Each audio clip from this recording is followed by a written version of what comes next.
नमस्कार, मैं अखिलेश श्रीवास्तव। आप देख रहे हैं नीलाटाइम्स.com। एनटीटीवी इंडिया में आपका हार्दिक स्वागत, अभिनंदन है।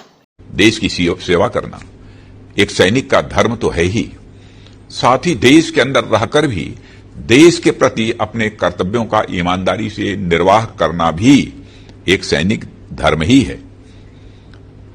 इस देश को सुरक्षित रखने का कार्य अगर हमारे सीमा के सैनिक कर रहे हैं तो इसकी एकता, अखंडता और भाईचारे को बरकरार रखना हमारी जिम्मेदारी है। हमारे देश में हमेशा अमन चैन बना रहे, आपसी सौहार्द बना रहे और हम लगातार विकास के पथ पर उन्मुख रहें। मैं समझता हूं हमारे वीर बहादुर जवानों के लिए यह सबसे बड़ी श्रद्धांजलि होगी। साथियों, आज हम देशवासियों को अपने सैनिकों की इसी निष्ठा और कर्तव्य भाव का अनुकरण करने की जरूरत है। हम सबको अपने देश का एक ईमानदार सैनिक बनने की जरूरत है।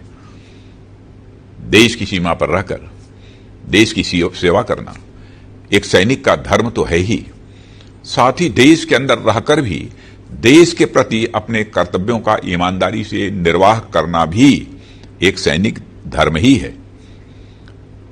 इस देश को सुरक्षित रखने का कार्य अगर हमारे सीमा के सैनिक कर रहे हैं तो इसकी एकता, अखंडता और भाईचारे को बरकरार रखना हमारी जिम्मेदारी है। हमारे देश में हमेशा अमन चैन बना रहे, आपसी सौहार्द बना रहे और हम लगातार विकास के पथ पर उन्मुख रहें। मैं समझता हूं हमारे वीर बहादुर जवानों के लिए यह सबसे बड़ी श्रद्धांजलि होगी। अभी हाल ही में मुझे लेह लद्दाख जाने और वहां से इन वीर सपूतों को श्रद्धांजलि देने का अवसर प्राप्त हुआ था। इसके पूर्व हमारे आदरणीय प्रधानमंत्री श्री नरेंद्र मोदी जी का भी वहां जाना हुआ था और उन्होंने वहां अपने सैनिकों के साथ एक जीवंत संबंध स्थापित किया।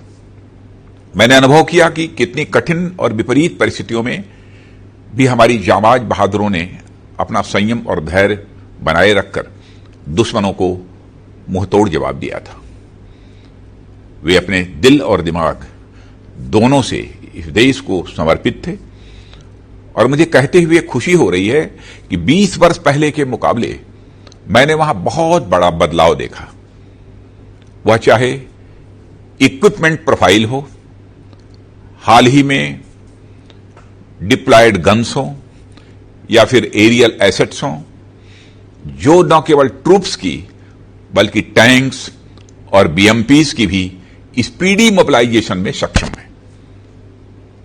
मित्रों, यह दिवस हमें याद दिलाता है कि एक सैनिक हमेशा एक सैनिक होता है।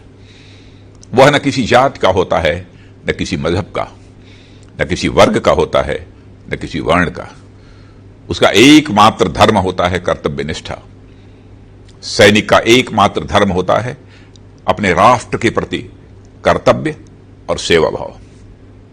यह कहते हुए मुझे गर्व होता है कि हमारी आर्म्ड फोर्सेस की इसी कमिटमेंट के कारण हमारा देश एक सुरक्षित और गौरवपूर्ण जीवन जीता है। कारगिल न केवल हमारे राष्ट्रीय स्वाभिमान का बल्कि एक इनजस्टिस के खिलाफ उठाए गए एक बड़े कदम का भी प्रतीक था और रहेगा। कारगिल विजय के शिल्पी तत्कालीन प्रधानमंत्री श्री अटल बिहारी वाजपेयी जी ने उस समय राष्ट्रीय सुरक्षा पर अपना जो दृष्टिकोण प्रस्तुत किया था उसका जिक्र मैं यहां करना चाहूंगा। उन्होंने कहा था, हमने यह साबित कर दिया कि हम किसी बाहरी दबाव के सामने नहीं झुकेंगे। हमने यह भी साबित कर दिया कि हम एक जिम्मेदार राष्ट्र हैं। राष्ट्रीय सुरक्षा के दायरे में हम जो कुछ भी करते हैं वह हमेशा आत्मरक्षा के लिए करते हैं, आक्रमण के लिए नहीं। और अगर दुश्मन देश में कभी हमारे ऊपर आक्रमण किया तो हमने यह भी साबित कर दिया कि कारगिल की तरह हम उसे मुंहतोड़ जवाब भी देंगे। साथियों, यह सेंटिमेंट जैसा 21 साल पहले था वैसा ही आज भी है। हम शांत चाहने वाले देश हैं, पर किसी संकट के समय अपनी राष्ट्रीय एकता और संप्रभुता के लिए बड़े से बड़ा कदम उठाने के लिए भी हम हमेशा तैयार हैं।